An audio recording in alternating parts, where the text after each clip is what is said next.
Egunon.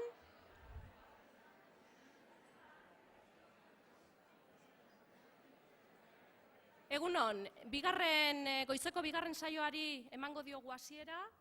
Eskubian daukat Enrique Zuazua, Eibarko semea eta matematikaria.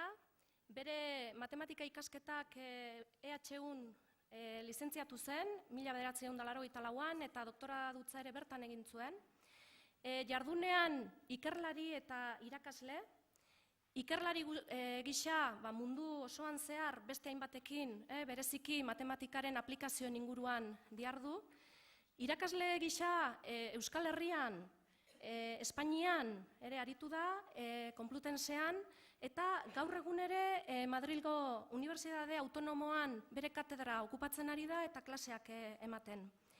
Ikerlari gisa, ikerbasken ere aritua da, bai ikerlari eta irakasle moduan, eta bere espezialitatea deribatu partzialetako ekuazioak, sistemen kontrola eta analisi numerikoa dira.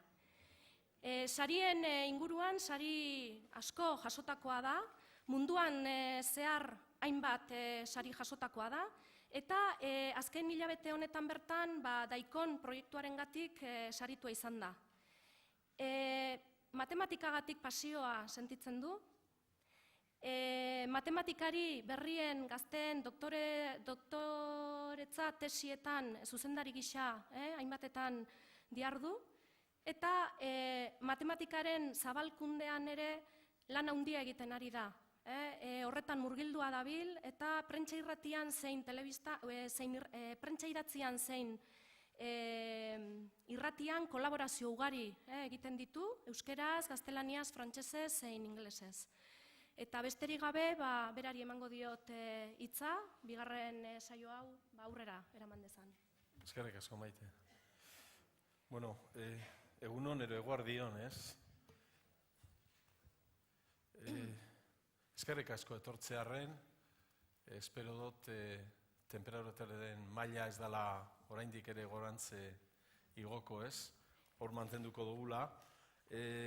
Eskerrik asko Santi eta elkarteko kide guztiei aukera hau emateagatik, niretzat ohorea da gaur berriz ere egun baitariako besterik ez bada, Euskal Herrira nire herrira bueltatzeko aukera izatea, lanera, zuekin izatera. Orduan, hor ikusten duzue izenburua irakasten eta ikasten ez da oso originala, hainbat buelta eman nion, baina azkenean, eta hori da pixka bat nire hitzaldiaren filosofia, ez da oso berritzailea, baina azken batean, Maitek esan duen bezala, nik Euskal Herriko Unibertsitatean ikasi nuen, 84ean handik atera nintzen, Maite sartu zaneko urtean, hortik atera aldozue gure adine diferentziaren susmo bat atera aldozue. Eta Maiteri esaten nion bezala, Euskal Herriko Unibertsitatean garaian irakasle bikainak izan genituen, trebakuntza benetan oso sendoa. Eta, garaian ikerketa eta artikuluak idaztea edo inglesezko artikuluak idaztea aldizkari internazionaletan esan egiten zen gauza bat, baina irakasleak gauza bat argi zeukaten. Eta zan, beraiek sentitzen ziren, belaunaldi berri baten arduradun bezala sentitzen ziren. Beraiek ikusten zuten, agian beraiek ez zutela izan aukera hori, mundu mailan, unibertsitate mailan aritzeko, baina beraiek oso argi zeukaten nun zeuden gailurrak, eta gailurrek horiek gainditzeko oso erreza zan. Batzutan askotan beraien poltsikotik erosi liburua, Parisera, Madridera, beste edonora joaten zirenean, hartu liburua, ekarri lehioara eta liburu horiekin ikasten genuen, eta horrela lortu zuten, nolabait gure belaunaldiak eta hortik aurrera beste guztiak, Europa mailan trebakuntzarik onena izatea, ez? Beratz, nolabait guzti horiei nire omena. Maiterekin komentatzen genuen bezala, asko oraindik biziri daude eta lanean, da beste batzuk zoritxarrez joan ziren. Eta espiritu horrekin, eman da zabalzazu hori, lelo hori oso egoki eruditzen zait, bakoitzak bere interpretazioa izango du, baina nolabait matematikan, akademian, unibertsitatean, ikerketan aritzea, bizitzeko modu bat da, eta bizitzeko modu horretan irakatsi egiten dugu eta irakasten ikasi egiten dugu, eta ikasten dugu irakasteko, da niretzat binomio hori guztiz desegin ezina da. Horregatik hainbat buelta emon da gero, hau da pixka bat nire nik izan dituen burutazio konplexuak, azkenean erabaki nuen, hasieran aukeraturiko titulua agian honena zela. Eta gainera titulu hori, ikusten dugun bezala dago, kokatuta ikastaro hauen kontekstu zabalagoan, etangabean ikasten, eta horrek ere oso ondo erakusten du, nolabait gure filosofia bizitza profesionalean zein izan den oso argi erakusten du. Bueno, Santi konbidatu eta ezin nuen ezetzik esan. Maitek esan duen bezala, Eibartarra nahi, da Eibarren beti baietz esaten dugu. Ez dakit beste Eibartarrik inor badago? Eibar, bai, hor bat, bale, bravo. Batzutan gainera besperan esaten gogu baietz, ez? Hau da, Errepublika aldarrikatu zeneko garaiko uste dut argazkia dela, ez? Eta Ibarren, Santika azaltzen zuen moduan, Kronosen munduan bizi ginen, txikitan, Ibarren zegoen zuaitzik tailarrak baino, ez? Baina oso gizarte berezia zen garai hartakoa, ze Kronosen murgilduta geuden, baina Kairosentzat ere espazio piloa zegoen. Oso hiri berezia izan zen, eta nolabait nik usten dut hortik sortzu zitzaigula gure belaunaldiko askoei, pixka bat balio nahasketa hori, ez? Alde batetik gizarte zerbitzua, azken batean, unibertsitatean, zue bezala, ikastolan, eskoletan aritzen garenok zerbitzari publikoa gara, naiz eta batzutan funtzionari izan edo ez, berdin da, baina azkenean zerbitzu publiko hori egiten dugu, eta gainera, hori ez, berrikuntzarako amorro horrekin.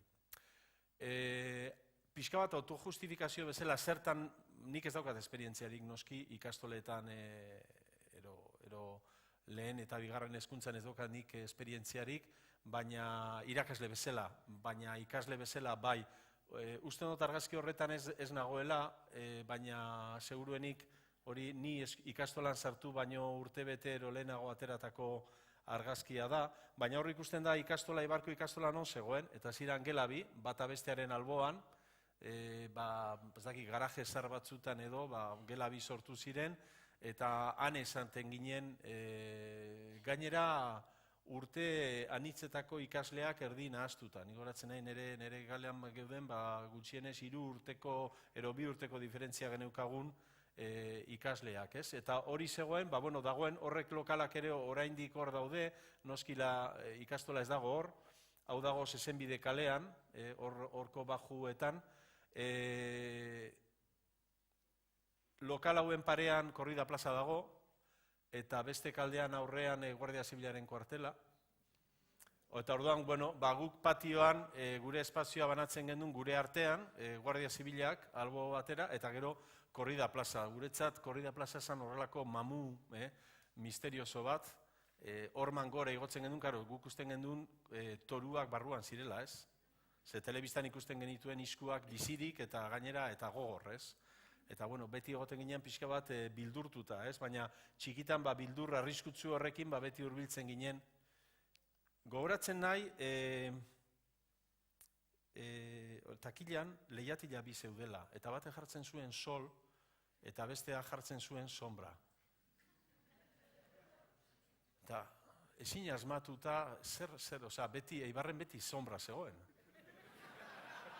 Sol ez zegoen, sol egoten zan udan, eta gainera Eibartik alde egiten gendun. Debara, Lekitxora, Zarautzera, Somaiara. Orduan Eibarren ez zegoen, sol, orduan zertarako lehiatila. Gero nagusitu nintzenean ulertu nuen, joaten bazara Korrida plazara, Sevillan eta Uztailan hobedozula sombra erostea, ez? Zorionez ikastola hortik mugidu zan, eta gaurko errealitatea, hemen ikusten den bezala askoz ere aberatzagoa, biziagoa, koloretsuagoa da, eta niretzat oso ohore handia da zurekin hemen egoteko aukera izatea. Nire ikuspuntua mugatua da. Nire ikuspuntua da, hau pixka bat karikatura bat da, baina ez horren beste, argazki hau benetan ateratakoa da, ez? ez dakit ze unibertsitateetan, norbaitek kalkulo diferentzialari buruzko klase bat ematen, hasi izan pizarrak gora eta bera, horrek mugitzen direna, bete bat, bestea, tal, eta 100-200 lagun aurrean, ez dakit txaudan Andrew Wiles, pixka potolo ikusten dut Andrew Wiles izateko, baina horrelako itzaldi famatu bat izango da. Andrew Wilesek badakizue Fermaten teorema frogatu zuela. 350 urte pasatu ziren, Fermatek esan zuenetik badakit frogatzen, baina ez daukate paperean leukiruik idazteko, eta froga osotu artean 350 urte pasatu ziren. Orduan ez dakit horren itzaldia den ero, baina hori da gure esperientzia, ez? Irakasle bat, eta distantzia, babeseko distantzia bat, eta gero ikasle guztiak beste kaldean, ez? Eta orduan nolabait komunikazio direkzio batekoa bakarrik ohituta gaude. Beraz gure esperientzia oso urrun dago zuek egunero duzuenaren gandik. Honetaz komentatu behar dut, grabatzen ari omen dira, orduan txisteak pixka bat adostu dugu Santirekin txisteak egin alzirela, baina politikoki zuzenak zirena bakarrik, ez? Baina hori oso polita da, negoen Parisen, nik Parisen ikasi nuen doktora dutza, ondoren, lehioan bukatu ondoren, lenguan joan nintzen dere behitiko laborategira, azkenean hori, ez? Danok eraten dugu beti ur berria, baina iturri zaharretik. Bertara bueltatu nintzen, eta metro hartzean Jusien da, Pariseko zentroan, seguru ezagutzen duzuela, eta metroratzerakoan ikusi nuen idatzita frantsesez esaten zuen, badaukat Fermaten teoremaren beste frogapen bat, baina metroa dator eta ez dit astirik ematen. Eredu bila, ez? Orduan, karo, beti, zuek ondo dakizue, ez? Pedagogiaren, hezkuntzaren mundua terminologiaz beterik dago, eta batzutan terminologia hori errealitatetik oso urrun egoten da, ez? Baina, eta nik entzuten dudanean, hezkuntza ereduak, nik esan dut, zer ote den hezkuntza eredua, ez? Nik badakit zer den eredua matematikaren alorrean, ez? Eta zientziaren alorrean. Eta, guztiontzat ezaguna da, natura konplexua da, gizakiarentzat natura misteriosoa da, horregatik ere asmatu gendun erlijioa, ez? Nolabait ulertzen ez ditugun gauzak, jainkoari leporetzen dizkiogu, ez? Eta beste batzuk deabruari, ez? Baina, saiatze horretan, gizakiak ereduak sortzen ditu. Ereduak dira nolabait errealitate konplexu horren isladapen sinpleagoa, eta, klaro, orduan planetak, higidura, abereak, erlazioak, indarrak, energiak, nolabait, horrela adierazten ditugu, ez? Geometriaren bidez, vektoreen bidez, formak, dinamikak, mugimenduak, indarrak, ez? Hori da eredua matematika eta zientziaren alorrean. Zertarako balio du eredu batek? Errealitate konplexu hori simplifikatu, simplifikatzean orduan ja puzzlea eskuetan kabitzen da, gure kuadernoan eraman dezakegu, ero gure ordenagailuan horrekin jolastu, eta horrekin nolabait ulerpen batzuk izaten ditugu, emaitza batzuk edo, ez? Ideia batzuk izaten ditugu, eta gero ideia horiek eramaten ditugu berriz ere praktikara. Horrek zientziaren joan da etorri hori, noski hezkuntzan ere zuek nolabait egunero egiten dozuena da, ez? Beraz, honekin pixka bat gure artean egon alden agian baldin badago, inolako distantziarik terminologian ero berba egiteko moduan, nik esango nuke hause dela guretzat eredua, bale? Karo, eredu horietan beti daude osagaiak, eta kontua da, eta zueri bereziki, zuek irakasleak zarete, eta orduan irakasleak dituen tresnak azkenen ez dira horren beste aldatu, ordenagailua eta interneta, baina azkenen irakaslea da, betiko aulkiak, betiko mailak, gelak, umeak, eskola, legeak, eta azkenean eskatzen zaizue osagai berberekin gauza diferenteak eta hobeak egitea. Inok ez du asmatzen, baina irakasleak zuek bai asmatu behar dozute, ez? Eta horretan, ¿alguno habla español aquí? Bueno, Santi, sí. ¿Alguien más habla español? Erderaz hitze duzue? Bai, ez? Ulertzen duzue. Hemen dago. Emaitza, hori, bai, horrela da. Jente askok munduan ez daki, jente askok pentsatzen du Euskal Herrian batzuk euskeraz egiten dutela eta beste batzuk erderaz, ez? Da, bueno, kanpotarrei eta batzutan esplikatu behar izaten zaie, ez erderaz danok egiten dugula, eta horietatik, igual 25% euskeraz hitz egiteko gaitasuna daukagula, eta gero benetan alfabetatuta daudenak, jakin behar. Bueno, orduan, Einsteinek esan zuen, gauza berdinak eginik, ez dozu gauza berri topatuko, osea, zerbait desberdin egin behar da, eta horretan, nik uste dut Santiren hitzaldia oso mamitsua izan dela, ez? Azkenean da, denbora hor dago, erlojua, umea, gu, erlazioak, baina gauzak beste modu baten eginda emaitza desberdinak eta hobeak lor ditzakegu.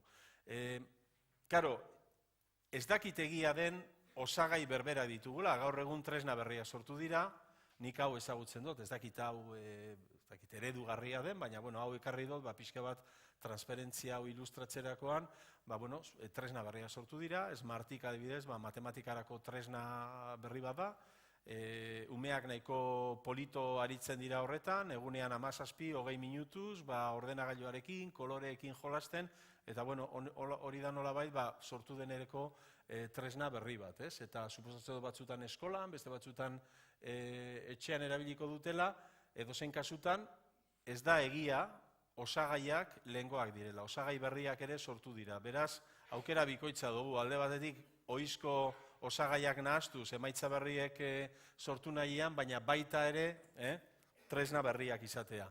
Baina, klaro, mundua ere berria da. Mundua globala da, hezkuntzaren tresnak aldatzen doaz, orain ume bakoitzak ordenagailu bat du, jakasik ez du idazten, gurasoak hor begira egoten garan aber hori ideia ona den edo ez, gure nolabait gogoeta izaten da, eta noiz hasi behar dira kaligrafia ikasten, ez dute ikasiko, zeia 10 urtekin ordenagailuakin dabiltza, ez? Gure gazte eta umeek biziko duten munduaren mugak desagertzen ari dira, mugarik ez dago, Hendaian ez dago mugarik, baina urrunago ere ez.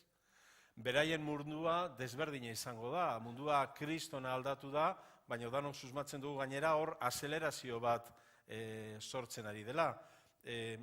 Nire zenide bat dago gaztea bidaiatzen eta bidai bat egiteko gogoa zuen, eta bidai berria, berezia, bakarra, berarena, eta orduan erabaki zuen joatea Vietnam, Kamboia eta ez dakit nora. Eta gero handik WhatsAppa bidaltzen ditu da, hau dago europearrez beteta. Danok izan dugu idea berbera. Ez dakizuen, abiadura handiko trena oraindik ez da ireki Euskal Herrian. Baina irekitzear dago. Atzo Madridetik ona hartu nuen trena Txamartin Gasteiz, eta programaturiko denbora zan 5 ordu da 40 minutu. Gero gainera lortu zuten atzeratzea, azkenean egin genituen 6 ordu oso. Zatitu, 340 kilometro zati 6, 55 kilometro orduko edo. Bizikletan harinago joaten dira. Profesionalak, noski. Eta jarri ziren gazte batzuk nire ondoan, hasi ziren berbetan, udan zer egin behar zuten, eta hasi ziren komentatzen, joango gara, Vietnam, Kamboia, tal, Horan, munduak ez dauka mugarik eta gainera danok azkenean leku berdinetara joaten gara. Eta egia da, orduan nipetza denuen, eta orain gazte batek pixka bat abentura bat beste mundu desberdin bat aurkitu nahi badu, nora joan behar du. Vietnam eta Kamboia ez da nahiko. Agian geratuko dira lekuak onduan, ez dakit, igual Mongolian edo, ez? Edo Afrikako basoa, baina ez da erreza, Eta mundu hori azeleratzen ari da, beraz gure umeen mundua desberdina, askoz ere desberdinakoagoa izango da. Ez dira biziko seguramente guri gertatu zitzaingon bezala beti bailara ero herrialde berean. Ez dute agian inoiz izango bizi guztirako lan bat, hori errealitate bat da, ez gaur egun 7 eguneko, egun baterako, ordu beterako kontratuak ere badira. Ez dira agian biziko Euskal Herrian, eta hori nabaritzen ari gara, hori horrela dela, eta hori ere erronka handia da gure herriarentzat. Beraz umeak daude pixka bat, oingo egunetan gainera, zinean, pelikula hori ikusten, baina umeak daude, gaztea daude gaur egun mundu anitz eta aberats horretan pixka bat basoaren erdian. Da, klaro, garaian gauzak oso diferenteak ziren. Eta naiz eta 50 urte pasa nire kasuan, ni ikastolan hasi nintzenetik orain arte, ematen du gehiago gu bizi ginela horrela, ez? Horrela baino, ez? Garaian, klaro, hezkuntza zen bakar batzuendako. Matematika dator, matematika garaian, esan nahi zuen jakina aldena. Matematika zen, zientzia, bero da, zientziaren, zuhaitzaren nolabaiteko zutabea. Eta hori asko aberastu da, matematika, fisika, kimika, biologia, baina baita ere filosofia eta astronomia eta soziologia eta hainbat arlo, medikuntza, ingenieritza, gaurko errealitatera arte, ez? Eta gaur gure errealitatea aberastu da teknologia berrien bidez, ordenagailuen bidez, robotikaren bidez, informatikaren bidez, ez? Beraz, mundua asko aurreratu da, baina gainera ikusten dugu hor zer nolako azelerazioa egon den, ez? Garaiko eskolak, oin dela, ez dakit, 60 urte, ero 80 urte, batxilerra ikastea hemen euskaldun batentzat zen, oso berezia batzuk bakarrik egiten zuten, askok, gerra garaian eta lanean hasten ziren 12-14 urtekin, ez? Eskola bukatu baino lehen kasik, ez? Alfabetatu justu eta lanera zen askotan. Orduan, 50-100 urtetan pasagara horrelako paradigma batetik paradigma berrietara, ez? Eta, klaro, horrek konplexutasuna ekarri du. Mundua konplexua da, horrela dira gauza gaur egun, eta egia da, mundua begiratzen badugu horrelako irudi bat ikusiko dugu, ez? Eta hezkuntza sisteman hor nonbaiten egongo da, ez? Eta uali bezala topatu behar, ez? Beraz, konplexutasunean murgilduta gaude, eta orduan Santik azaltzen zuen bezala, kontua da zer egin, posibilitate bada, esatea, nik ez daukat bildurrik, egunero entrenatzen nahi, eta footing egingo dut, eta ez, inguru guztiak bizitakutuko ditut, ulertu nahian, baina seguramente horrela ez dugu ezer ulertuko.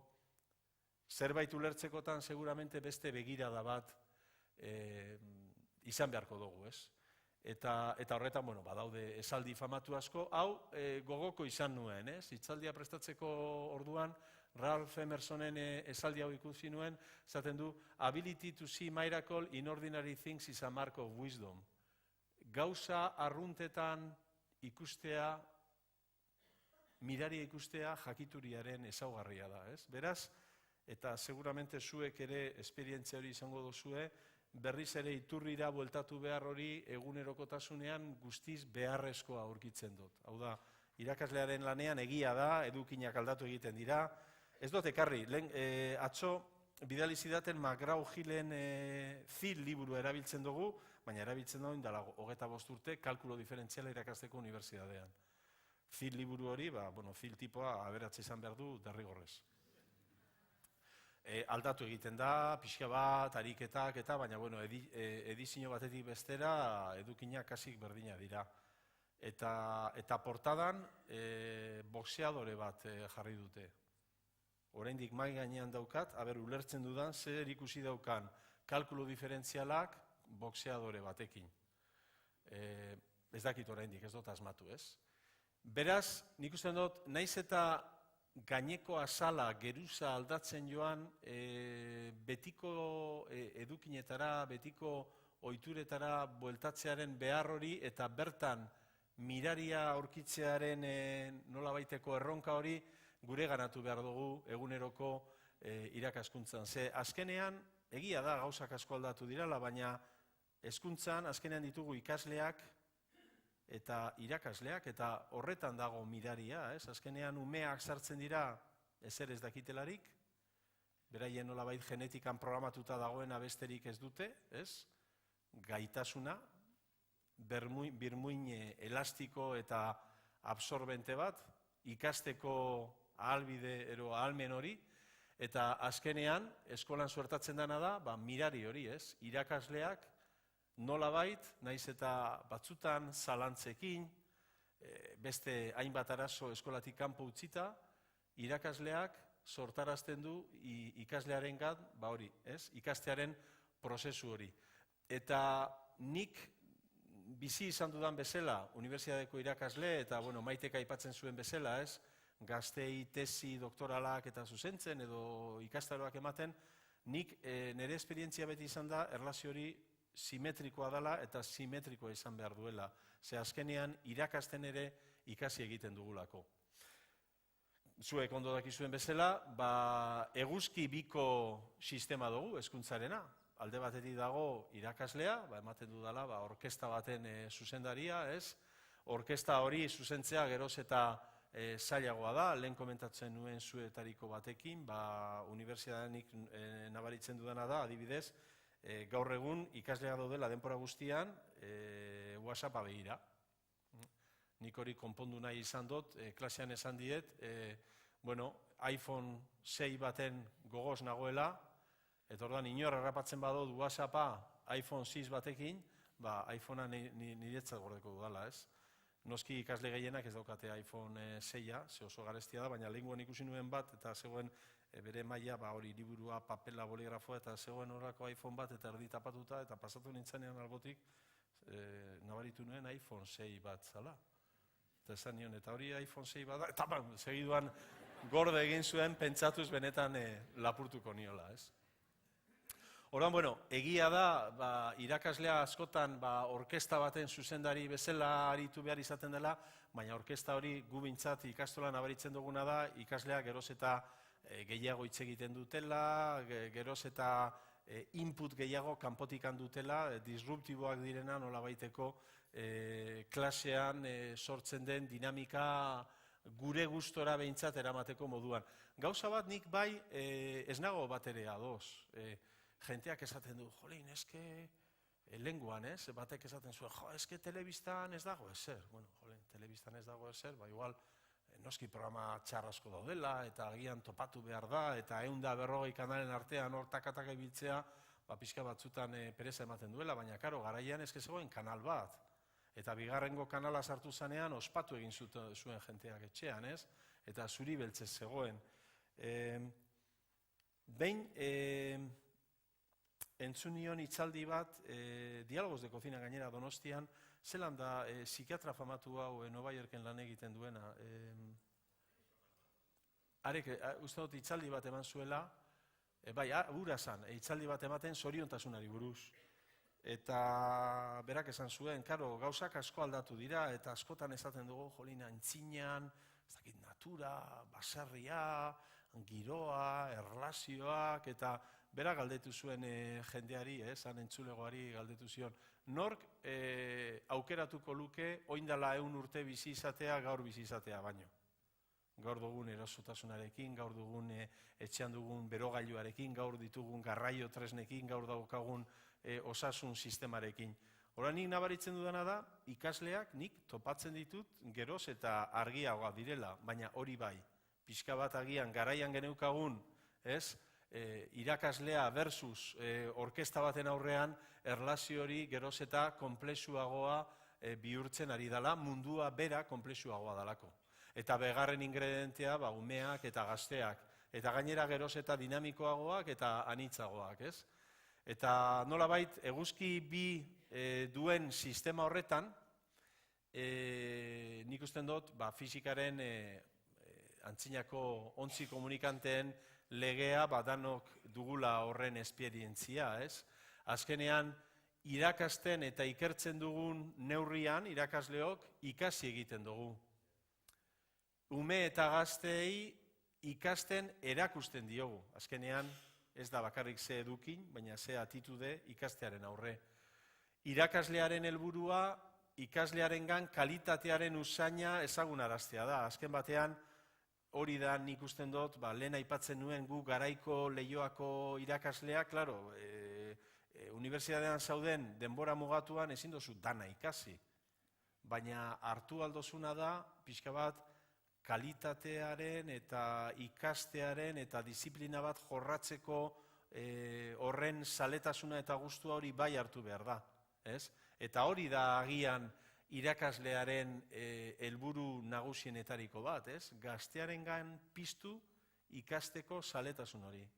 Ikastea ez dadin izan egin beharreko bat, baizik eta gogoz norberak egiteko naturaltasunez sortzen zaion, barrutikan sortzen den impulso bat. Balioak, lana, zintzotasuna, eskuzabaltasuna, agian horretan gure gizartea asko aldatu da, ez? Lehen Euskal Herrian gauza gehienak egiten ziren borondrez debekatuta zegoenean. Eta orain dana legezkoa denean ez dugu egiten ez bada, ez? Diruaren truke. Herriaren kontzientzia piztu, horretan, politika alde batera utziz, egia da, hezkuntza sistema guztiak herri batetan kokatuta daudela, eta hor sistemak ere baduela konplexurik gabe herri kontzientzia hori pizteko nolabait erresponsabilidadea. Eta ez dakit hori egiten dan, gobernu batek bestearen kontra eginez, telebistan, lege berriei buruz eztabaidan, gero, eskolan, egunero, klasean egiten den zerbait ez ote den. Guri ikastolan argi utzi ziguten garaian, andereñoak oso persona atseginak ziren, ez dakit batzuk, suposatzen bizirik egongo direla oraindik, ez ditut inoiz gehiago ikusi, persona oso maitagarriak ziren, gureganako oso harreman berezia zuten, agian sekitelako nolabait gure benaldia izango zara gero ondoren gauza askotan lehenengoa, ez? Demokraziara heldu ginenean, gu ginelako nolabait helduak geudenak, ez? Eta prestatuta geudenak, eta lehenengo belaunaldia zela gurea euskeraz ikasten zuena, eta argi utzi ziguten, gure patioa zegoen lehen aipatu den bezala, Korrida plaza eta Guardia Zibilaren kuartelaren aurrean, eta esaten ziguten, zuek euskeraz hitz egin, eta euskeraz hitz egiten gendun. Hori izan gu, nolabait, herri kontzientzia piztearen alde andereñoek egiten zutena garaian, ez? Irakasleak ikaslea bere muga gainditzera bultzatu behar du, nolabait, Santik aipatzen zuen bezala, ez? Barnean dugun nolabaiteko gaitasun muga ezin horri, guk bestela, ez? Eguneroko bizitzak eta eguneroko harremanak eta zailtasunak jartzen dizkigun nolabaiteko geruza artifizial horiek gainditzeko ahalbide, ahalmen hori gauzatzea, ez? Ikaslea behatzailea da, baina egilea ere bai da, ez? Harreman dinamiko horretan. Eta ikasle bakoitza izaki bakarra da, errepika ezina, eta hor ere beste zailtasun bat, ez? Gero bueltatuko gara horretara. Irakaslea zer da ikaslearentzat hori? Geroz eta adin talka handituz joaten da. Irakasle bezala sartzen gara 23 urtekin, eta sartzen garanean kasik ez da nabaritzen ikasleak garen edo irakasleak garen, baina gero, urteak aurrera doaz, eta 30 urte ondoren inok ez dauka dudarik, ez? Irakaslea garela. Distantzia hori aldatzen da, eta horregatik nik uste dut oso garrantzizkoa dela nolabait berreskuratzea galdera hau, ez? Gu zer gara ikaslearentzat. Eta, igual unibertsitate mailan errezagoa da, ze azkenean lehen esaten nuen bezala, erlazioa oraindik dala, pixka bat, ez, orkesta zuzendaria versus orkestako musikariena, ez? Eta igual, galdera honi erantzutea da, errezagoa da gure kontekstuan, baina nik uste dut bereientzat askotan garala, eredua, zentzu askotan, ez? Materiala prestatzeko orduan, gauzak azaltzeko orduan, arbelean idazteko orduan, berba egiteko orduan, dakiena, noski, beraientzat dakiena gara, naiz eta gero gure barnean jakin ez dakigula. Galdera proposak sortzen dituena, hori bai oso garrantzizkoa dela, erantzunak batzutan ez ditugu, baina galdera proposak beti izan behar ditugu.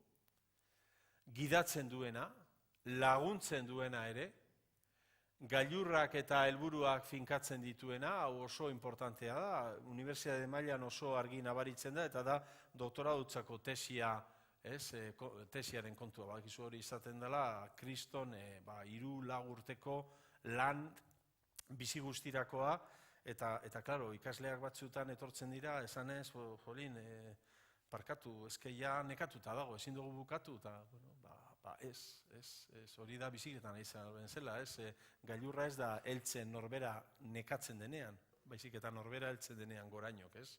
Eta orduan gailur horrek finkatzea, helburua finkatzea, nik uste dut oso importantea dela, eta horretan exigenteak izan behar gara, karo, Exigentea izatea, lehenguan Tontxu Campos, garaian helburua izan dakoa, honi buruz komentatu nion, kalean ikusi nuen, esan nion, behira Tontxu, hitzaldi hau eman behar dut, eta zer deritzozu, da, bueno, hitz egin genuen olan informalki honi buruz, eta berak esan zidan, exigentea izatea, Enrique, ez dago modan, zue jakingo duzue. Baina argi dago, nola baitere irakaslea dela, gurasoen gehigarri, gurasoak askotan heltzen ez direneko toki horietara heldu behar delako. Beraz, sistema eguzki biren sistema baten nola baiteko agente bat gara irakasleok, eta gasolina behar dugu. Eta gure gasolinanik esango nuke, nagusiena behintzat, borondatea dela, ez?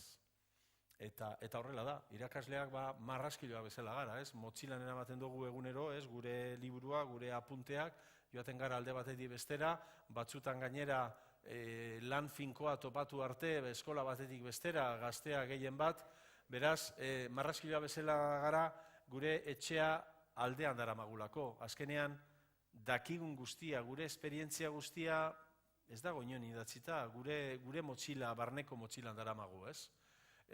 Marraskiloaren irudia egiazkoa da, uste dut txindurriarena ez dala.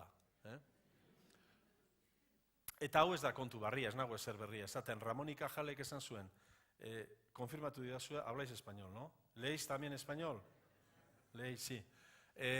Ramón y Cajalek esan zuen, erderaz irakurriko dut, berak esan zuen bezala, unas veces faltan recursos y demasiadas otras, lo que sobra es la miseria de voluntades. Hori esan zuen Ramón y Cajalek en 1906. Joder, gaurkorako balio du berdin, ez? 2016anik esango nuke, esaldia obein esan da, baina nolabait hezkuntzan eta politikan eta ikerketan eta izaten diren eztabaida askorekin, nik uste dut eztabaida askoretan, honek oraindik guztiz baliagarria dela. Einsteinei berak esan zuen, nolabait borondatearen energia beste guztia baino indartsuagoa dela, ez? Ez dago borondatea bezain indartsurik. Eta bueno, antzinako filosofiatik ez bakarri Ramón y Cajal edo Einstein, ez? Gutxi gora bera garai berean ikerlari, ez? Mundu mailako ikerlariak izan zirenak arlo desberdinetan. Noski Einstein askoz ere ezagunagoa da, baina Ramón y Cajal bera ere Nobel saria jaso zuen garaian, ez? Baina, bueno, antzinako filosofiatik ere badatorkigu, ez? Anima espiritu handiek borondatea dute, ez? Eta txikiek ostera bakarrik desioa, ez? Eta horren nolabait lotzen du lehen egiten nuen pixka bat erreflexio hortara, ez? Garaiko Euskal Herria non dana debekatuta zegoen eta danok gogoz borondrez egiten genuen versus gaurkora, ez? Instituzionalizatua, baina agian eskurzabaltasun gutxiagoz jokatzen denekoa. Edozein kasutan metamorfosian bizi gara, aldaketa garaian bizi gara, gaurko ikastola, gaurko eskolak anitzak dira, koloretsuak, alaiak, versus lehen ziren eskolak, ez? Nolabait zuri beltzean, askotan genero banaketa, ez? Erabiltzen zelarik, askoz ere ikasle kopuru handiagorekin, eta guztiz kronos denboran murgilduta. Ez zegoen astirik umeak zer nolako arazoak zituzten eztabaidatzen egoteko, ez? Kontua zen, hau esiran edukinak, eta adibidez ni goratzen nahi, frantsesa nola ikasten genuen, ez dakit zuek frantses ikasi duzuen, baina gure garaian oso erreza da, azten zendun berboak eta buruz, ez? Jetem, tumem, ilmem, eta gizer, gero jaten dinean ondartzara udan, eta frantsesak egoten ziren, garaian frantsesak egoten ziren, eta amak esaten zigun, bueno, Juan galdetzera ez genekigun.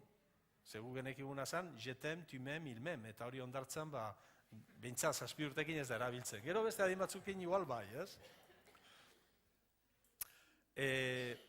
Nik ikastolan egon nintzen urtebiz, han hor, Korrida plaza parean, esan nizuen bezala, eta garaian, karo, ja eskola txikia geratu zen, Eibarren baina hausnarketa bat egin zen, zer egin behar zen ikastolarekin, noski aurrera jo, eta orduan, baina oraindik ez zegoen Iturburu, Itxio, beraz, Elgoibarko suposatzen dut inguruneko bailarako herrialdeko gurasoek ados jarri zirela eta Elgoibarrera eraman zuten ikastola. Eta karo, nire garaian amak esan zuen ez, Elgoibar oso urrun dago.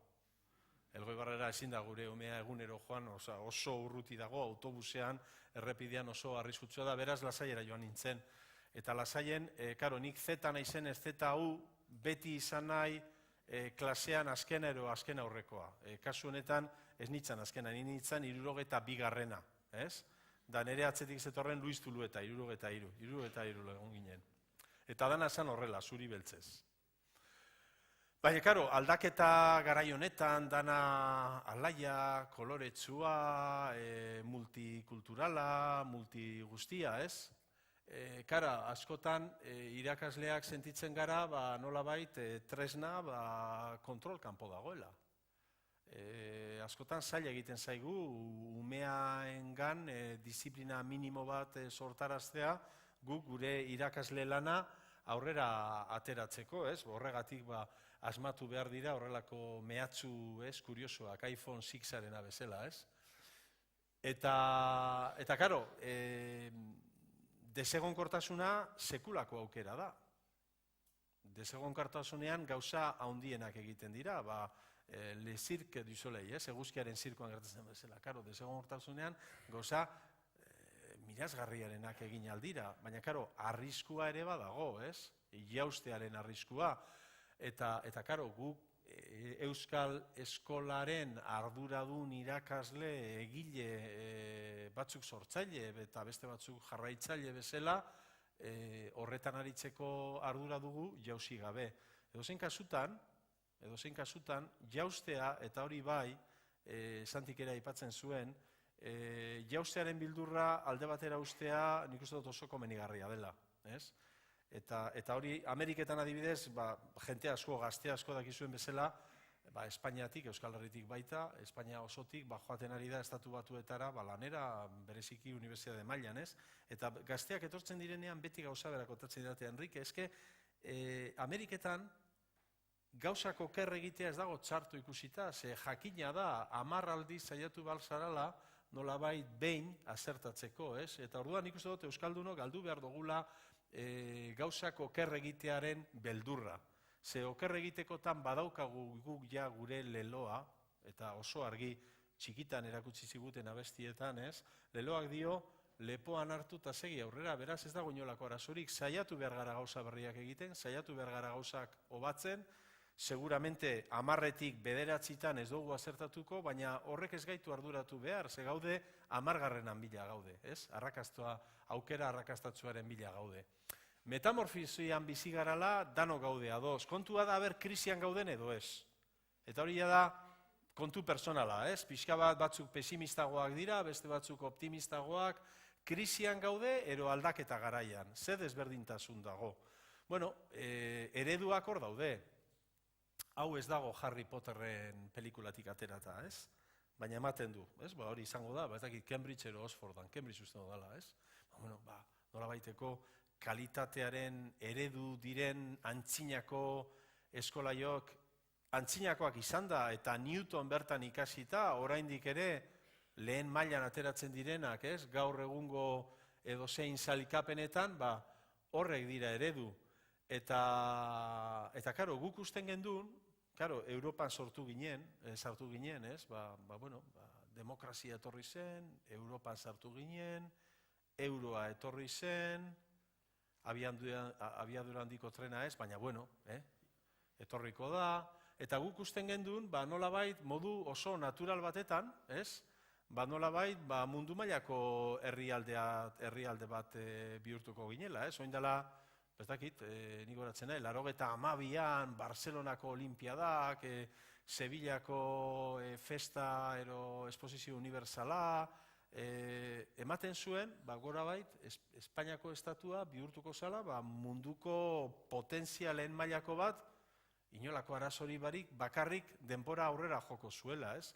Eta eskutzan sisteman berdin pentsatzen gendun, uste gendun, karo, ni horatzen nahi, Unibertsitate Konplutensean, ni negoen garaian, 80ean heldu nintzen ona, beraz, 82an ospakizun guztiak egon ziren, eta gu geneukagun garaian oso errektore bitxia, Bilapalos, oso gaitasun handiko pertsona, eta pentsa, berak topa zuen paper bat Alcalá de Henarezen, esaten zuena, Konplutensea bera ere sortu zela 92an, beraz, primeran dana, ospatu genuen esposizio universala, olimpiadak eta gainera Konplutensearen sorrera, dana batera.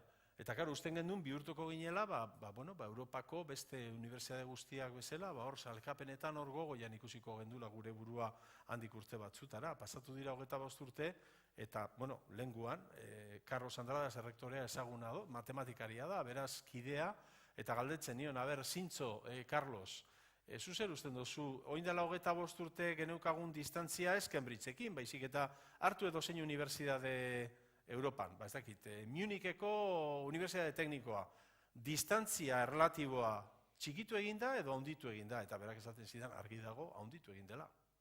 Beraz, ereduak hor dira, baina mundua ez lineala da, eta ez goaz beti gorantza. Ez dago argi beti gorantza goazenik. Ikusi izan dut azken bolada honetan hezkuntzari buruzko albiste asko ateratzen direla. Gaia pilpilian dago, ez dakit hauteskundeak direlako, edo bestela, benetan ardura hori badagoelako, ez? Baina adibidez, hauek dira, zuek ezagutuko dozue, eskoletan egiten da noizean behin, ez dakit 2 urtetan behin edo, egiten da horrelako froga abisatu gabeko usten dut test antzeko bat dela, etortzen dira geletara, eta ikusten dute pixka bat umeek zer nolako gaitasun eta beraganatu dituzten, eta uste dut hau dela, seguramente deiatik aterata egongo da, esaten du, el descenso en los niveles de competencia lingüística en euskera en la evaluación diagnóstica del alumnado vasco prolonga la tendencia de los últimos cursos y parece recomendar otra evaluación, beste ebaluaketa bat. Esta del propio sistema educativo, ez dakit horrek zer esan nahi duen, baina argi dagoena da, euskararekin eraso bat badugula, ez? Eta horretarako zara zertan profesionala izan behar, joaten zara eskolako patiora, ipintzen duzu belarria, entzuten duzu zer berba egiten den, eta karo, ja ez dago gainera somorrorik, patioaren beste kaldean esateko, aizu, euskera zitzegin bakarrik. Ja, ez daukagu etzairik, nolabait gure hizkuntzaren etorkizuna sustatzeko. Gauza antzekoak esaten dira unibertsitate mailan, eta unibertsitateko sailkapenak ikusten dituzunean, beti ateratzen dira berberak, ez? Harvard, Stanford, tal, Oxford, Cambridge, Chicago, beti dira. Eta gureak beti egoten dira hor, ez? Ez dakit, 200, 250, 300, 500 lehenengoetan sartzen garanean ospatu egiten dugu. Ez dago beraz argi, naturaltasun osoz eta esfortzu gehigarririk egin gabe gorantzagoa zenik. Nik ez dut esaten krisian gaudela, baina nik esaten dudana da, badirudi hezkuntzaren mundu honetan mundua ez dela planua. Badirudi, montaña rusa baten antzekoa dela. Hartu nituen, ez dakinik zer nolako balioa duten sailkapen hauek, sailkapenak pilua daude, eta batzutan ez dute gauza bera esaten, baina danak esaten dute parecido. Hau da, hezkuntza sisteman ez onja unibertsitate maila, baina oroar herrialde bakoitzaren hezkuntza sistemaren ebaluazioa, eta hor dago Espainia, zeroaren inguruan, zero nolabaiteko taularen erdialdean, hor dago, eta aurretik hor ikusten ditugu gure gainetik Finlandia, Korea, Hong Kong, Japonia, Erresuma Batuak, eta abar, ez? Eta gure posizioa, Espainiakoa, hor dago. Karo, guk Euskaldun bezala esateko, bai, baina hori da Espainiako media, ez dozu konparatuko, ez? Joder, guk. Hombre, lehenguan joan nintzen, Madriden Carlos III Unibertsitatera Leganesera hitzaldi bat ematera. Eta ez nekien joaten, eta orduan, hitzaldiaren antolatzaileak tasia ordaintzen zuten ez, tasia hartu nuen. Hartu nuen Madrideko zentruan tasia, tasistak eraman ninduen oso tipo jatorra, eta berak ikusten zuen leiotik begiran egoela hola narrituta bezala, ez den, ¿y qué mira usted? Digo, no, estoy un poco impresionado, ¿qué es todo esto? Y tal, beraz izan kontatzen ez, esto es Villaverde Alto, esto es Villaverde Bajo, esto es Getafe, esto es Leganés, esto es Carabanchel, claro, nik Carabanchelera heldu zirenean, usten eman jonkia kaleti joango zirala, zombiak bezala. Eta ez da horrela. Han, Madrideko hegoaldean bizi dira 2 milioi eta piku lagun, hau da Euskal Herri osoan bezala, eta dago eskolas, universidades, parke teknologikos, parke komerziales, eraikin berriez, parkez beteriko regio bat bihurtu da, ez? Orduan, ez dago horren argi nire ikuspuntutik media hau ikusten garenean guk gure burua ikusi behar dugula noski, bai, hau da Espainia, baina gu egon goineteke, bueno, ba, hemen, ez? Finlandia eta Korearen artean, ez? Seguruenik, gutxienez. Hori batez beste. Ze, karo, gero dia daude herri berezi batzuk, Bilbo adibidez egongo litzateke kanpo. Ez? Ligaz kanpo. Eta, karo, hori da Bilbo, baina Bilbo elensantze, nik hori, ez dakit, badakizu ezuk, zergatik deitzen zaio elensantze? Bilboko inor badago, hai algun bilbaino aquí? ¿Tú eres de Bilbao? ¿Y por qué se le llama el ensanche? No, que no es eso, es que eso no se sabe, es el ensanche de Eibar.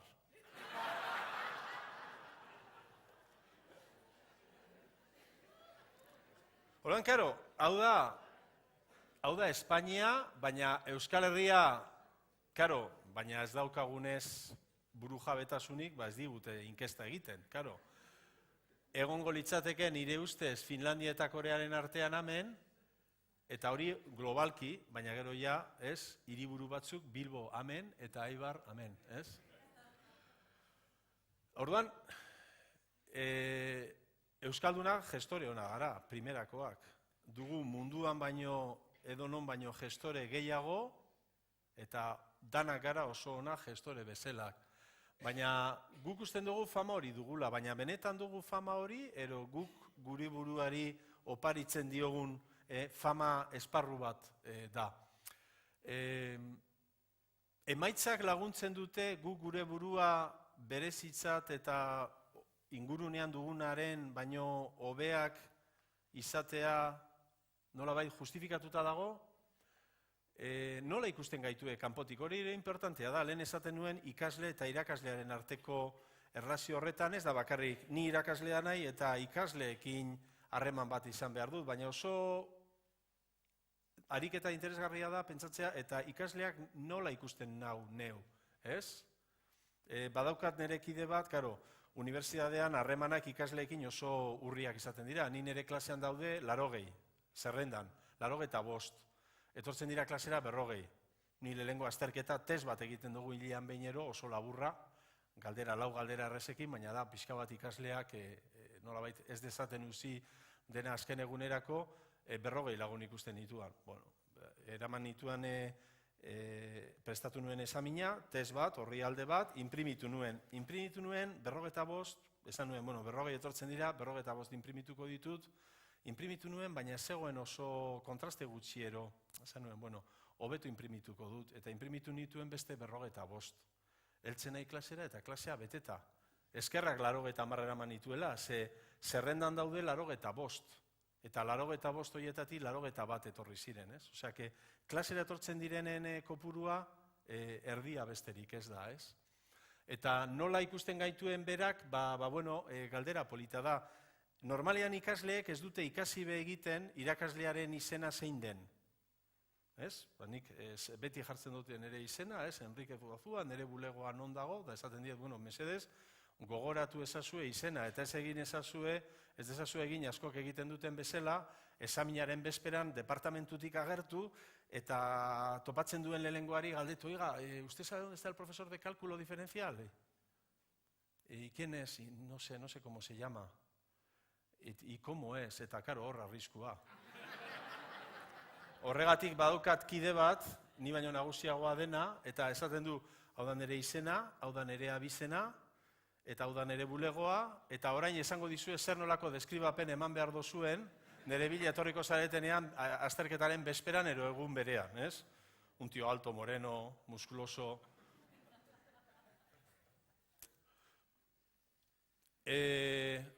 Baliabide gehiago baditugu, bai beste herrialde batzuk baino, ez dakit emaitza hobeak lortzen ari garan, nola gokatzen daen gure sistema Espainia, Europa eta mundu mailan, nik uste dut hor, benetan autoerreflexio estrategiko eta zintzoa, autokritikoa egitea, nik uste dut komeniagarria litzatekela. Kasiko beda, nik uste dut, besteak direnak baino hobeak direla ikustea eta norbera pixka bat atzetikan, ze horrek estimulo bat ematen du aurrera jotzeko. Gu gure burua beti jokoz kanpo goitik ikusita ez nago ba seguru ezer konpontzen dugunik. Bueno, lehen hasiera baten ereduak aspatzen genituen, matematikan ereduak, geometria, gesiak, fluxuak, kurbak, superfiziak, integralak, horretxe dira. Hezkuntzaren mailan, ja idatzita dago, hau ere, interneten topatuko dut, euskalduna, berdintasuna, kalitatea, berrikuntza, integrala, laikotasuna, ingrediente guztiok hor daude, osagai guztiak hor daude, kontua da, oin, sukaltzea, oin, telebistako programetan bezala, azkenean ematen du erreza dela, hor daude osagaia, baina kontua da gero platerron bat sukaltzea, eta ez da horrein ereza. Eredu horri pixka bat kola jartzeko, ze azkenean kola, eta nolabait eskultorearen eskua dira mirari bakar posibleak, osagaiak hor daude, berdinak dira, beraz, egin alduguna da bakarrik nola nahastu, puzle hori nola antolatu, eta horretarako autorearen, egilearen, kasu honetan irakaslearen, zentruko arduradunen hor datza beraien esparru txiki bakarra, balen esaten genuen, lehen da bizi, energia sartu behar da sisteman, argirik gabe ez dago, ez badago elektrizidaderik, ez dago argirik. Beraz, borondatea jarri behar da, eta nik uste dut hori oso importantea dela, Ramon y Cajalek esaten zuen bezala, bale, ados, igual gobernuak ez ditu legeak ondo egin, igual inspektoreak ez dute gu bezain beste lagundu, igual ikasturtearen kalendarioa ez da egokiena, berdin da. Borondatea, hori, kalimotxoa bezala, falta ez dadila. Errigorea, karo, lehen esaten genduen, ez dago modan, egia da, baina behar da errigorea. Ez badugu ondo irakasten, idazten, kalkulu errezak egiten, norberaren burua saltzen, beste gauza asko bezala, musika eta kirola eta beste gauza batzuren artean, ez badugu horren minimo batzuk mantentzen irakasle bezala, ezinezkoa da gero gure hezkuntza sistema globalean hor goi mailan ikustea, Eta horretarako jarraipen egin behar da, ezin dugu ja utzi gauzak arinegi doaz, ezin dugu utzi, azkenengo minutura arte, koronos hori hor mantentzen ardura gabe, gaur egun sistema berriz eta sarritan behatzeko beharra du, eta sistema esaten dudanean, kasu honetan, klaseari buruz ari nahi. Autokritika, nik uste dut asko falta zaigula, alperrikan da norberak bere burua oso ontzat hartzea, gero etortzen dira besteek eta jartzen gaitue 28. postuan, 27 aurrean dugularik. Beraz, autokritika horren faltan ikusten dut sentitzen dudala, eta emaitzak neurtu eta ebaluatu behar dira. Egia da, ebaluazioa ere ez dagoela modan, baina neurtzea, karo, Santik esaten zuen bezala, gero zer nolako neurri erabiltzen dugu, zer egiten dugu sentimetroetan ero pulgadetan, baina neurtu beharra badagoela hori ez dago dudarik, eta gauza batera nik uste dut ohitu behar garala, erabakiak hartzera, Santik azaltzen zuen bezala, eske hori pixka bat baztertu egin behar dugu, erabakiak hartzera ohitu behar garala, eta lehen esaten nuen bezala, eta oker egiten badugu, ez du asola, beti daukuko dugu beste aukera bat erabakiak hobatzeko. Eskolak gaur egun egin behar dio aurre bakarkakoei, hau da, ikasle bakoitza individuo berezia da, baina gizarte bat ere aurrean daukagu. Eta eskolatik aparte ere, eskolan barne, baina eskolatik at ere, badira beste eragile batzuk eskolarekin nolabait elkar aritzen direnak, Ekarri ditut nik bi ezagutzen ditudalako ekimen, bi seguru 1000 daudela Euskal Herrian, Aupatuz elkartea da, gaitasun handiko umeen gurasoen elkarte bat. Karo, gaitasun handiak bai, baina horrek ez du esan nahi dakizuen moduan, arrakastatsuak izango direnik gero eskolan. Gaitasun handiak bai, baina arrisku handiak ere bai. Eta justu kontrakoa, pixka bat, Leire Aranak garatu dituen matematika irakasteko tresna berriak, jokoekin, irudiekin, tresnekin, gaitasun pixka bat diferenteak dituzten ume guzti horiendako. Matematika zenbakien bidez ulertzen ez duten horiek, agian geometriarekin hobeto ibiltzen diralako. Eta gero badaude gizartean, beste hainbat kasu adibide, pixka bat apartekoak direna, eta benetan zaila direna. Ez gara honetan sartuko, baina sindrome de Down umeen kontua, nik ez dakit gaur egun zelan dagoen konponduta. Garai batetan eskola bereziak zeuden, gero ideia esan zen, besteekin batera joan daitezen, ez dakit gaur egun hori nola konponduta dagoen, baina, ondo dakigun bezala, estatistikoki problema txikia da, baina familian sortzen denean, oso aberasgarria da baita, baina bizitza nolabait hankasgora jartzen du, momentu batez behintzat, eta horri ere nolabait gizarteak eta gure arduradunek, gure gizartearen arduradunak erantzun behar diote, ez? Edozein kasutan, herri baten etorkizuna non datzan galdetuko baziguten, ez dakit, noski industria importantea da, gobernua izatea importantea da, demografia importantea da, baina hezkuntza sistemarik gabe seguramente ez dago inolako etorkizun posiblerik. Beraz, nik uste dut hori berriz eta berriro azpimarratu behar dela, eta horretan begiratzen badugu aitzindari diren herri horiek, Korea edo Erresuma Batua edo beste adibide batzuk, seguramente izango dira benetan munduko lehenetakoak arlo askotan nolabait hezkuntzaren garrantzia ulertu zutelako eta argi utzi zutelako hori izango zela prioritatea, ez? Azken legealdi honetan gure gobernuaren prioritatea bakea izan da, krisi ekonomikoa, ados, baina nik hezkuntza sistema ere gehituko nuke, beti, legealdi guztietan. Zango nuke, hezkuntza sistema izan behar du prioritatea beti, eta gero horri gehitu bakea, ekonomia, industria, nahi dozuna, baina hezkuntza sistema beti. Ze hori da nolabait gure etorkizunaren zutabe. Eta orduan hori nolabait ez da bakarrik ikasle eta irakasleen ardura bat, baizik eta erantzun kolektibo baten beharra duela, baina zoritzarrez bizigaran kontekstu politiko honetan, hezkuntza inoiz ez da konsensu kokagunea, baizik eta alderantziz. Izaten da askotan konfrontazio politikoaren zelai bat, ez? Eta, karo, zein da arriskua? Arriskua da, eztabaidan adostasunik ez dagoenez, ez dugu ez ere egingo. Eta, hombre, hau pixka bat exageratua da, ez? Exageratua bai bada, baina arrisku hori ere badagoela nolabait badirudi, ez? Beraz, nik apostu egingo nuke zerbait egitearen alde. Ez nuke nik apostu bezala laissez-faire hori da, frantzez ikasi ez genuena eskola, baina gero, pixka bat ulertu genuen zer esan nahi zuen, ez? Gertada dizan gauzak, ez? Horretan Nelson Mandelak oso argi esan zuen. Berak esan zuen, prioritatea, helburu nagusia zein den identifikatu, bai, gauza asko daude, berare garaian, argi zegoen zer nolako egoeran bizizan bera eta bere arrasakoek Sudafrikan, berak esan zuen, bai, arazo asko daude, baina aukeratu behar dugu prioritate bat, eta ondoren horren atzetik jarraitu bidea amore eman gabe.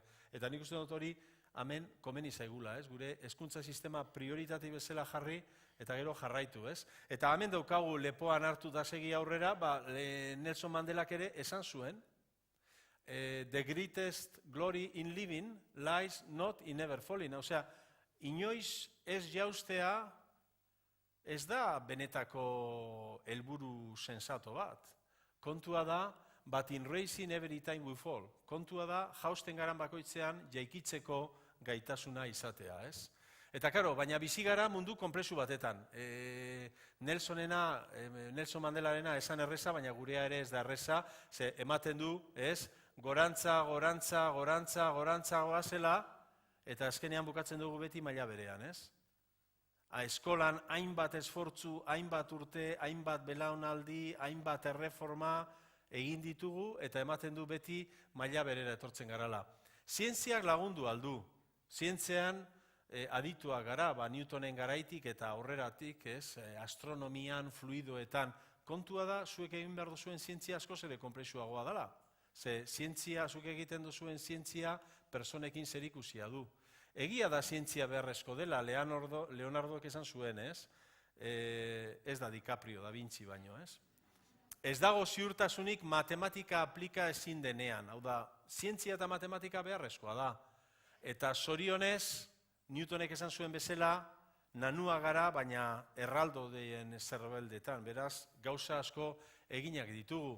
Eta egia da, Galileok esan zuen bezala, matematika hizkuntzan idatzita dagoela, eta egia da, Newtonek esan zuena, karo, Newton sinizduna zen, eta berak aurkitutako fizikan eta grabetatearen legea eta aurkitu zuenean, bera arduratuta geratu zen, ze nolabait, bera ikusten zuen, nolabait jaungoikoaren kasik parean ikusten zuen bere burua, eta hori ezinezkoa zen. Beraz, berak esan zuen, naturak bereganako adostasuna eta oreka azaltzen du. Beraz, natura perfektua da, orekatsua da, norbaitek sortu duelako, eta gizakiak egiten duela da, horren aurrean, pixkanaka, atal txiki batzuk diskubri du, ez? Hainbat pauso eman dira, baina argia piztu beharra daukagu, eta hori hezkuntza sisteman oso zaila da. Antolaketa eta disiplina beharra dugu, nik uste dut hori horretan esfortzu handiak egiten ari garala, baina denok konturatzen garala, naiz eta antolaketan eta sisteman hainbat esfortzu jarri, agian hori ez dela nahiko, ez? Baditugu erronkak gure aurrean, eleaniztasuna nire ustez bat da, matematika eta zientziak beste badira, hori da aipatzen zena lehen egin den inkesta horietan, euskera eta matematikaren esparruan emaitzak ez dira hobatu, betiko metodologiak eta berriak bateratzea ez da gauza erreza ere, bakarkako lana edo taldeka lan egitea noski guztioi gustatzen zaigu, baina bakarkako lan hori ere ez dakit baztertu alden, noizbait ikaslea liburuaren aurrean agian bakardade horretan ere aurkitu beharko du bere burua, ez?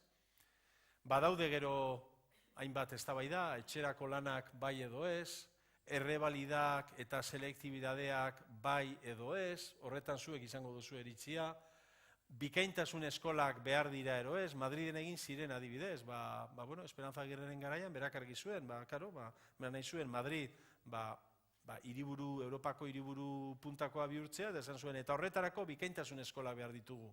Eta sortu ziren, eta sortu diren lekuetan jentea posik dago, baina ez dakidana da, hori egiteko pres gauden, horrek izan alduen, oihartzun negatiboekin beste kontestu batzutan, ez? Ikasleak banatzeko eta antolatzeko irizpideak, ni txikian nintzenean, konplexu barik egiten zen. Euskara irakasten hasi zirenean, gu 12 urte genituela ero, etorri izan zuzendaria, da esan zuen begira oso erreza, euskaraz ondo dakitenak, klase honetan, erdipurdizka dakitenak, bestean, eta ezer ez dakitenak, 3. Eta hori, minok ez zuen diskriminaziotzat jo, baizik eta irizpide objektibo baten aplikazio bezala, ez?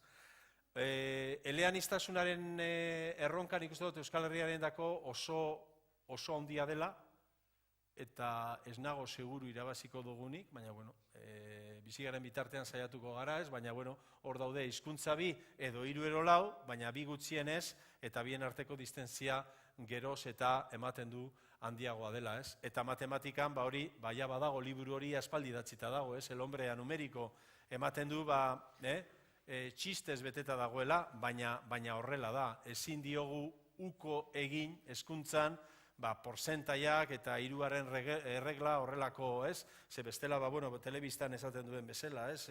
Detuvieron a un joven con 1 tonelada de cocaína en la mochila. Ez.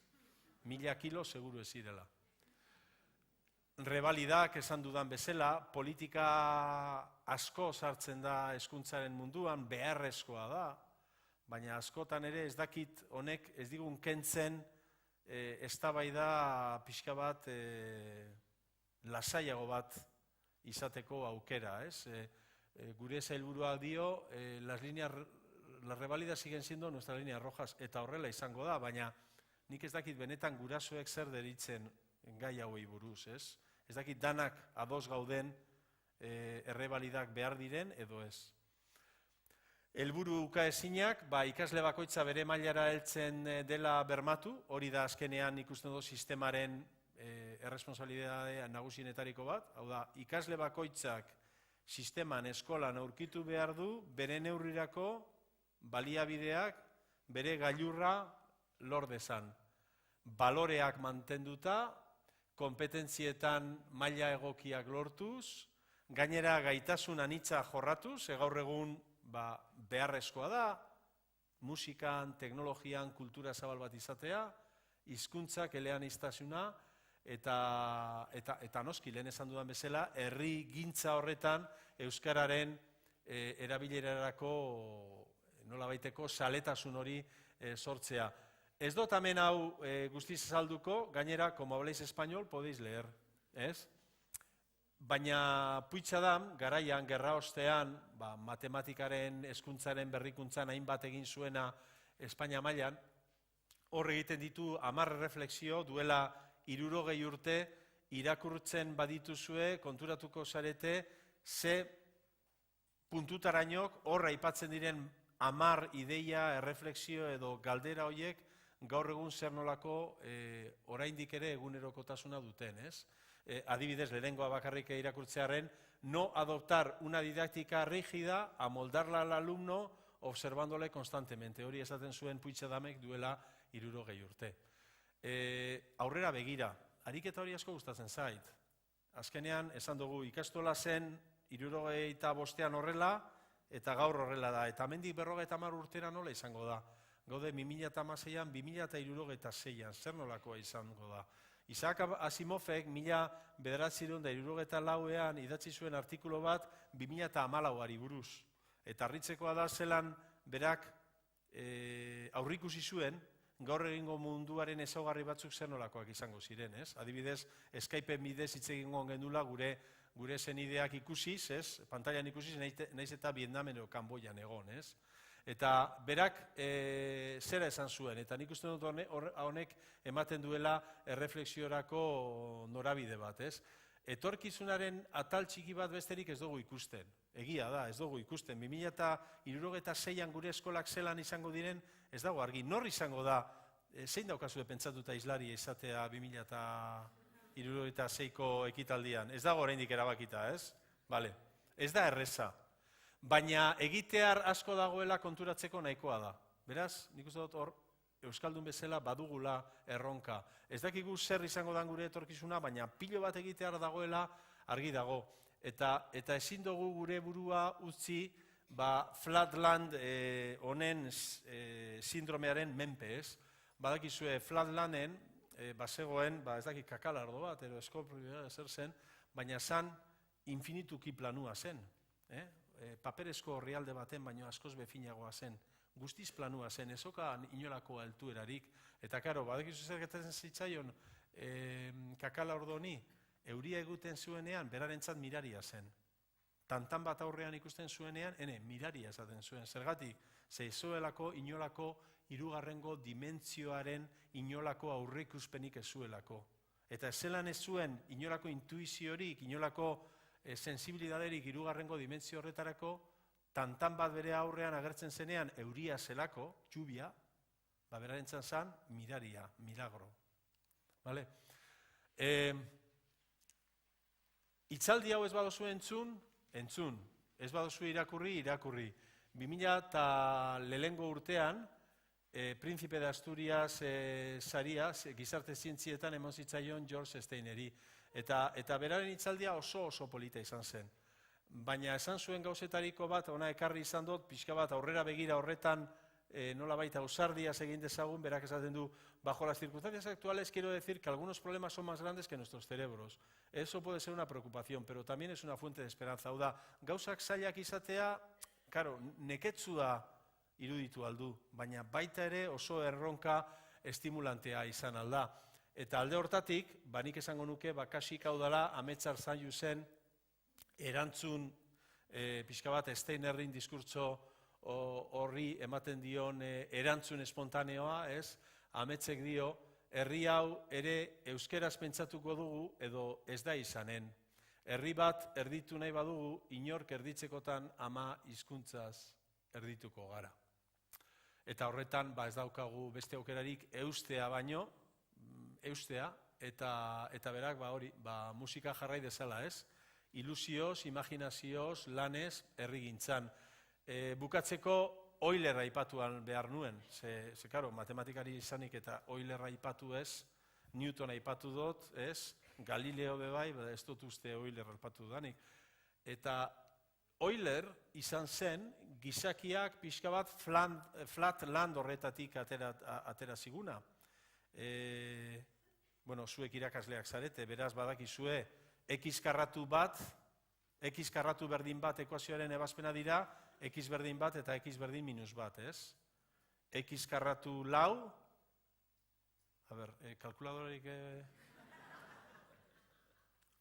X karratu lau, ebazpena dira, bi, gainera maite dago, matematikaria. Bi eta minus bi. X karratu bederatzi, iru eta minus iru.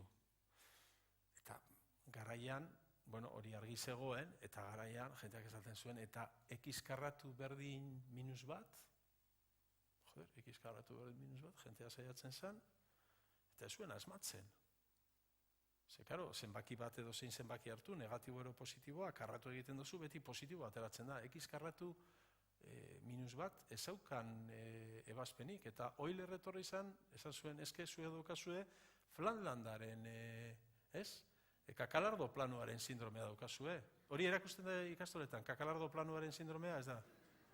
Baina oso importantea da, kakalardo planuaren sindromea hortik atera behar gara. Eulerrek esan zuen, karo, daukazue sindrome hori, eta ez duzu ikusten, erroa hor goian dagoela da zenbaki irudikaria.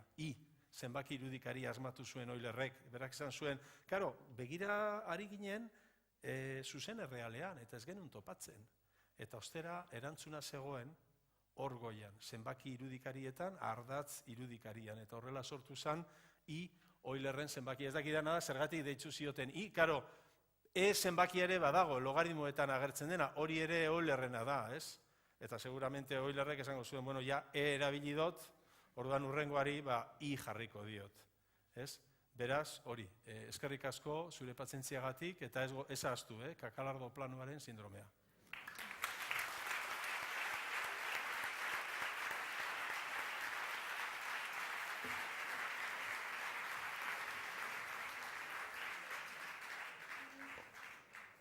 Eskerrik asko, Enrique. Gaur Gasteizko sombra honetatik eguzki pixka bat, sol pixka bat ekarri diguzulako.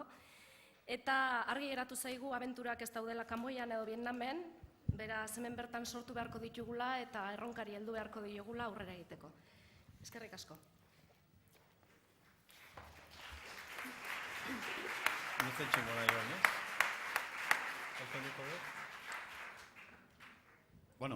Mikrofono bat hortik handabil. Orain aukera badezue, zenbaki horrekin gelditu zeate... Impresionatuak. Ausardirik gabe, ezta? Santiagokin arratsaldez beste aukera bat ere izango dugu, nik adierazi nahi dizuet, hiruretan hemen nahi zaituztegula. Eta baita ere, ez genuen tailerrak antolatzeko garaian, badakizute, ekintzailetasuna landuko degula 3 ikastoletako esperientziak ekarriko ditugu, Axular Lizeoarekin hasiko gea, hiruretan, hemen, denboraz urri xamar, hau da, denboraz justu xamar ibiliko gea, horregatikan puntualtasuna beharrezkoa da. Hemen egingo dugu ekintzailetasuna eta ez genuen jarri aukerarik, bestetan jartzen dugu tailerra aukeratzeko, ez genuen jarri espazio aldetikan gaizki, hau da, 2 espazio bakarrik ditugulako. Orduan, nik bai aholkatuko nizuekena da, ikastola bakoitzetikan 2-3 etorri baldin zeate, hor bakarkako tutoretza, jakintza ikastola, ordiziko ikastolak azalduko digu. Eta azalduko digu, hortxe, justu, irteera honen aurrez aurre dagoen gela hortan. 75 eserluku dituguan. Beraz, ikastolak, matrikula egindakoak, 58 dira. Gehi gonbidatu batzuk. Orduan, badaan nahiko lekua. Gutxienez, ikastola bakoitzetikan bakarkako tutoretzara joan nahi duenak, joan ahal izateko. eta besteok hemen bilduko gera. Bukatzen danian hori, Santiago Mol denontzako, hau da, 45 minutu, lauak, laurden gutxietan, ordu erdiz, eukiko dugu bera. Denboraren kudeak eta tailer moduan planteatzen du. Naiz eta asko xamar izan, tailer batetarako. Eta ondoren, Laskorain ikastolako lehendakaria den Irene Larrazak, bere sensazioak kontatuko dizkigu. Ados, 3 arte, 1000 esker, laizter arte.